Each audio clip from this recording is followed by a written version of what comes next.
The Lives of the Saints by Father Alban Butler. May 6. St. John Damascene, Father of the Church.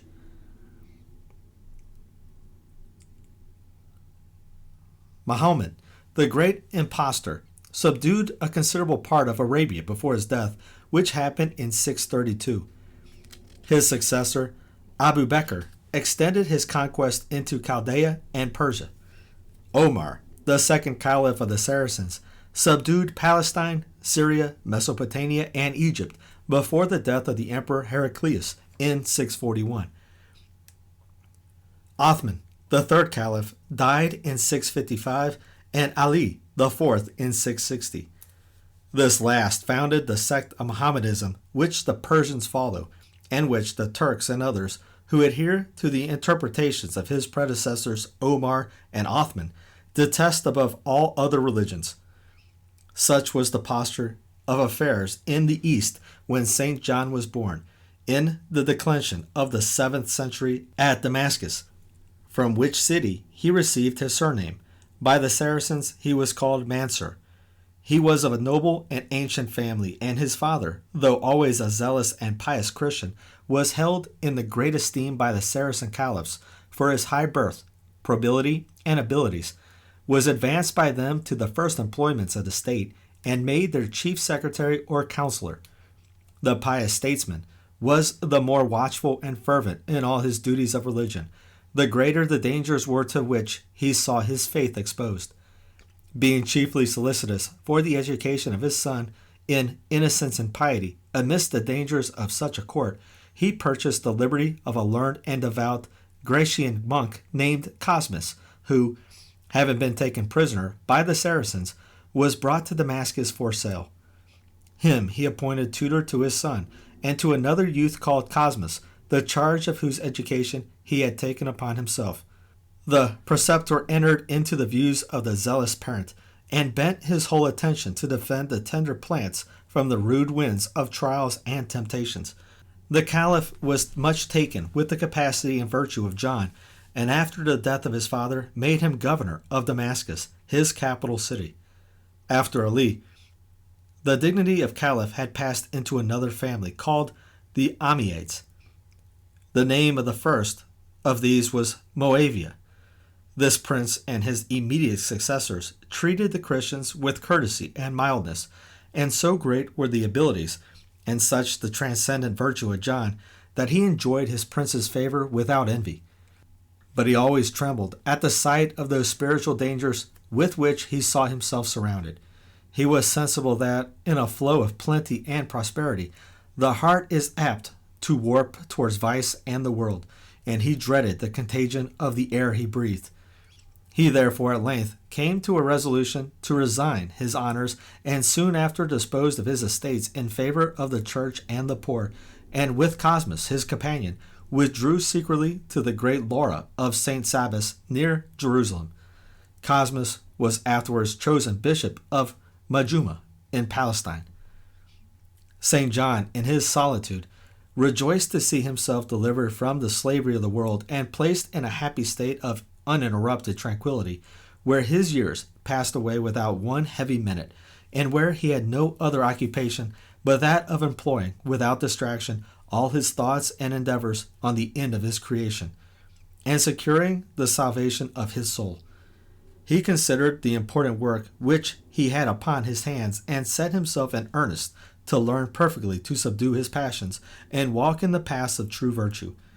With this view, he addressed himself to the superior of the Laura, who gave him for director an experienced old monk. This great master in a spiritual life, conducting the novice to his cell, gave him the following short lessons. First, that he should never do his own will, but study in all things to die to himself, in order to divest himself in all inordinate self-love or attachment to creatures. Secondly, that he should frequently offer to God all his actions, difficulties, and prayers. Thirdly, that he should take no pride in his learning or any other advantage, but ground himself in a sincere and thorough conviction that he had nothing of his own stock but ignorance and weakness. Fourthly, that he should renounce all vanity, should always mistrust himself and his own lights, and never desire visions or the like extraordinary favors. Fifthly, that he should banish from his mind all thoughts of the world, nor ever disclose to strangers the instructions given him in the monastery, that he should keep strict silence, and remember that there may be harm even in saying good things without necessity. By the punctual observance of these rules, the fervent novice made great progress in an interior life and Christian perfection. His director, to promote his spiritual advancement, often put his virtue to severe trials. He once sent him to Damascus to sell some baskets, and having set an exorbitant price on them, forbade him to take less. The saint obeyed his director without the least demur, and appeared poor and ill-clad in that great city in which he had formerly lived in splendor. On being asked the price of his ware, he was abused and insulted for the unreasonableness of his demands. At length, one that had been formerly his servant, out of compassion, purchased his whole stock at the price he asked, and the saint returned to his superior, victorious over vanity and pride. It happened that a certain monk, being inconsolable for the death of his brother, the saint, by way of comforting him, recited to him a Greek verse, importing that all his vanity which time destroyeth. His director, for his great security against the temptation of vanity or ostentation, on account of learning, called this a disobedience in speaking without necessity, and, by way of chastisement, turned him out of his cell. The humble saint wept bitterly to heal this wound of disobedience in his soul, as he confessed it to be, and without endeavoring to extenuate the fault, though in itself so excusable, begged the monks to intercede for him to his director for pardon. This was at length obtained, but only on condition that with his own hand he should cleanse out and carry away all the filth that lay about the monastery, which condition the saint, to whom humiliations were always welcome, most cheerfully complied with. So accomplished a virtue made his superiors judge him worthy to be promoted to the priesthood, which was then much more rare in monasteries than at present. This dignity served only to increase his humility and fervor. His director at length thought him sufficiently grounded in habits of profound humility and self-denial to be permitted to employ his talents in writing for the edification of others and the service of the church, without falling into the dangerous temptations of self-conceit and pride. For a secret vanity or self-complacency often robs even the Christian writer of the fruit of his labors before God, and an eminent author calls this base weakness of vanity the last foible of great geniuses. John had given proof by long and severe trials that an entire contempt of himself and a feeling sense of his own weakness and absolute insufficiency were deeply rooted in his heart, when his superiors thought him sufficiently armed against this snare to be employed in teaching their theological schools. Soon after, they ordered him to take up his pen in defense of our holy faith, attacked by the Iconoclast heretics. The Emperor Leo, the Saracen, had published his edicts against holy images in 726, and had found many followers when St. John entered the lists against that heresy. He begins his first discourse, or oration, on this religious subject as follows: Conscious to myself of my own baseness and unworthiness, I ought rather to condemn myself to an eternal silence, weeping and confessing my sins before God. But seeing the church, which is founded on a rock, assailed by a furious storm, I think I ought no longer to remain silent, because I fear God more than an emperor of the earth. He lays down for the foundation of the dispute that the church cannot err. Consequently, it could never fall into idolatry. He explains what is meant by the adoration due to God alone. With St. Augustine and other fathers, he calls latria, and the inferior veneration which is paid to the friends and servants of God, which is entirely different and infinitely beneath the former, and no more inconsistent with it than the civil honor which the law of nature and the Holy Scriptures command us to pay to princes and superiors. He shows that the veneration which we pay to the things which belong to God as altars, etc., is not less distinct from the supreme honor we give to God. He says the precept in the old law which forbade images, if it be not to be restrained to idols, was merely ceremonial and only regarded the Jews, which law, if we restore, we must equally admit circumcision and the Sabbath. He testifies that the Iconoclasts allowed a religious honor to be due to the holy place on Mount Calvary, to the stone of the sepulchre, to the book of the Gospels, to crosses and sacred vessels. Lastly, he proves the veneration of holy images by the testimony of the Fathers. In his second discourse, he teaches at large that the emperor is entrusted with the government of the state, but has no authority to make decisions in points of ecclesiastical doctrine. In the third, he demonstrates the use of holy images from the tradition of the Fathers.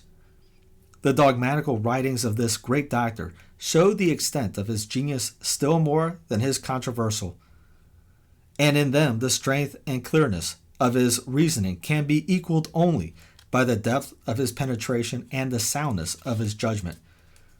His most important and celebrated work is the Exposition of the Orthodox faith, divided into 4 books, in which he reduces all the branches of theology which the ancients explained in several scattered works into one regular body, which gives this sublime study the advantage of excellent method, connects all its parts in a short system, and sets them all together in one clear point of view. This work was the first plan of the scholastical method of teaching divinity, which St. Anselm introduced much later among the Latins. St. John composed many holy canticles, and to his fellow pupil Cosmas in the Greek Church indebted for the greater part of the sacred hymns which it uses in the divine office. St. John traveled into Palestine and also to Constantinople to encourage the faithful and to defend the use of holy images in the very seat of the persecutor Constantine Copronymus. But he returned again to the Laura of St. Sabas in Palestine, where, being in the dominations of the Saracen caliph, he continued to defend the church by his pen. We have the unexceptionable testimony of Dr. Cave that no man can have a sound judgment who, reading his works, doth not admire his extraordinary erudition, the justness and precision of his ideas and conceptions, and the strength of his reasoning, especially in theological matters. But Baronius observes that he was sometimes led into mistakes with regard to historical facts by faulty memoirs. John IV, Patriarch of Jerusalem, extols his great skill in mathematics. Amidst his studies, he was careful to nourish in his heart a spirit of devotion by constant recollection and daily contemplation. For it is the reflection of a great man and an eminent scholar, writing to contemplative persons, that without assiduous prayer, reasoning is a great dissipation of the mind, and learning often extinguishes the humble interior spirit of prayer, as wind does a candle. In another place, he calls too close application to mathematics the death of the spirit of prayer, and adds, "Suffer not yourself to be bewitched with the enchantment of geometry. Nothing will sooner dry up in you the interior spirit of recollection and devotion." St. John, to shun this rock, was careful that his studies should never degenerate into a passion. He never suffered them to dissipate his mind, or encroach on his exercises of devotion, or any other duties, and, in his inquiries, shunned all idle curiosity. Having by retirement prepared himself for his last passage, he died in his cell about the year 780. His tomb was discovered near the church porch of this Laura in the 12th century, as John Phocas testifies.